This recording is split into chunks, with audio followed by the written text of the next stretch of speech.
Makim. I'd like to give all praises honor, and glory to Yahweh, Ba'ashem, Yahushai, apostles, and elders of Great Millstone of Rule Well, and peace and salutation to the Akim around the world that push the truth in sincerity.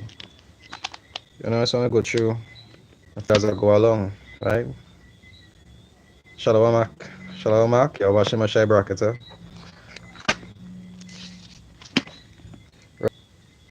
There is 1 Corinthians 2.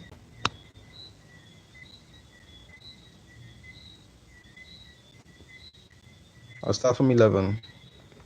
They say, for what man knoweth the things of a man, right? Save the spirits of man which is in him. It say, even so the things of the Most High, but the Spirit of the Most High. So let us share that the scriptures is something spiritual. Even though a lot of the things that you'll actually do to fulfill these spiritual things will be in the flesh. You understand? Even to understand this is something spiritual. They say, now we have received not the spirit of the world, not in the words which man's wisdom teacheth, but which the Holy Spirit teacheth, comparing spiritual things with spiritual. Because a lot of these things in the scriptures, you will show a difference. Because a lot of times people go like break down the scriptures, you go see them pastors on them. They think it is. So they don't have that discernment, the deep things of the scriptures pertaining to carnal and spiritual and how does it affect each other. They say, but the natural man receiveth not the thing. In some trouble. Right? Because all these things in the scriptures, some have a carnal aspect and some will have a physical aspect.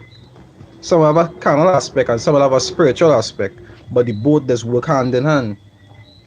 You'll see even pertaining to the law is something that you just keep on a physical level, but it's affect you on a spiritual level. You understand? Just like when the Messiah tell the woman by the well. That is what John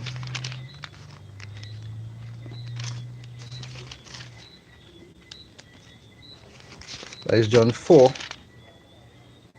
I'll start from 23, right? It say, but the hour cometh, and now is, when the true worshippers shall worship the Father in spirit and in truth.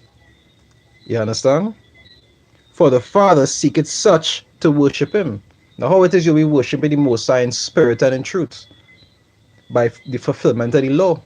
And most of these things have a carnal aspect to it because, you know, obeying the law is something you just do physically. Fasting is something you just do physically. Going and preach is something that you just do physically. But you will see it will have a spiritual effect. You will see even when the Messiah used to heal people, he used to actually call the spirits out of them and they used to be healed because the spirits that was in them that actually used to affect them spiritually used to affect them carnally also. So that's why it's had to also be real careful at certain things you do because it has have a spiritual ripple that does actually take effect when you go and do something contrary to the scriptures. When you actually go and teach false doctrines, when you actually go and learn false doctrines, if you're not strong enough, when you go and break the law, all these different things that have a spiritual ripple on you. All these things are spiritual. Even though it might be something that you could fulfill carnally, it will have a spiritual effect on either you or somebody else. Next example.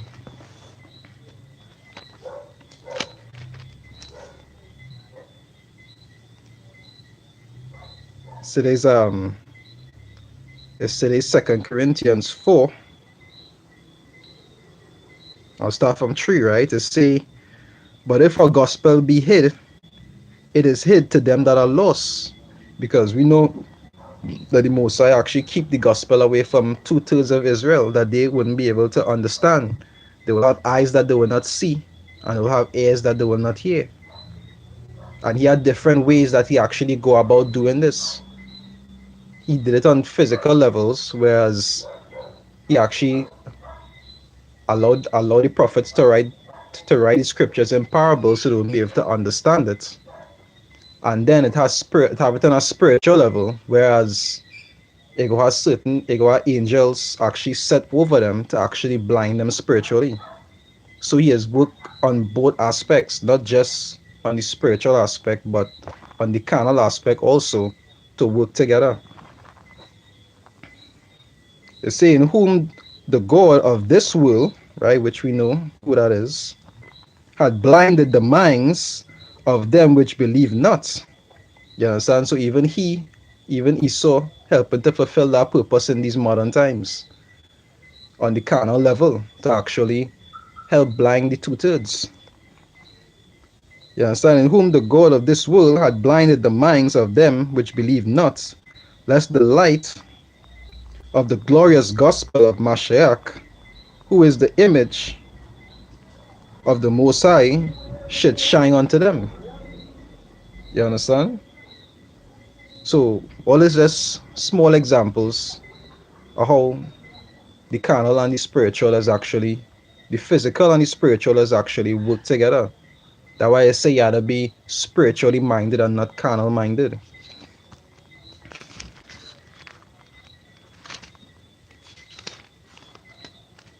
Because those who think in the flesh and just about the flesh, they cannot think spiritually or be able to understand spiritual things. Right? So there's Romans 8. I'll start from 6. It say, for to be carnally minded is death, but to be spiritually minded is life and peace.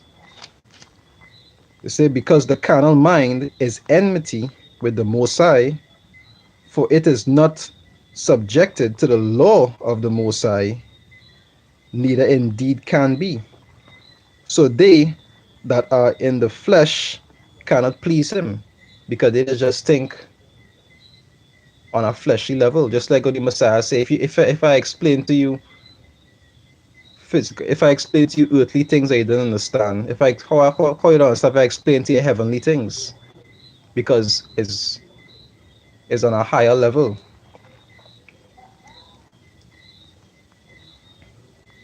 So they just like small examples to show you how these two things is actually work together. The Most High does actually do things carnal and physical.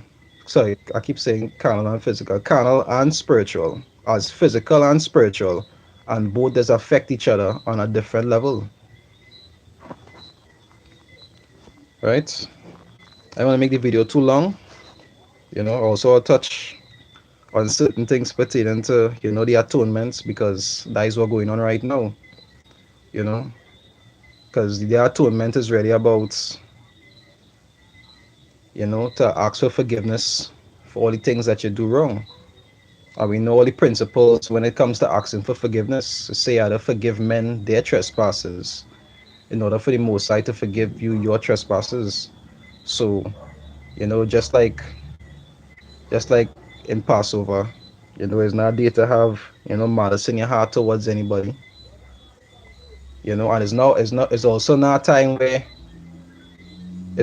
time where you go just act like you just forgive somebody, and then after atonement pass, you still had a malice within yourself. That's supposed to be something you're supposed to deal with and resolve. You understand? Because really and truly is something spiritual. Even though you'll be doing it on a physical level, it will still be something spiritual. That's how we actually serve the Most High in spirit and in truth. You understand?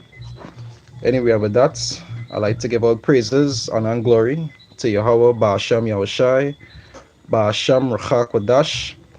I like to double honors the apostles and elders of Great Millstone that rule well, and peace and salutation to the Akim around the world that pushes truth and sincerity. But from in Trinidad camp saying, Shalom.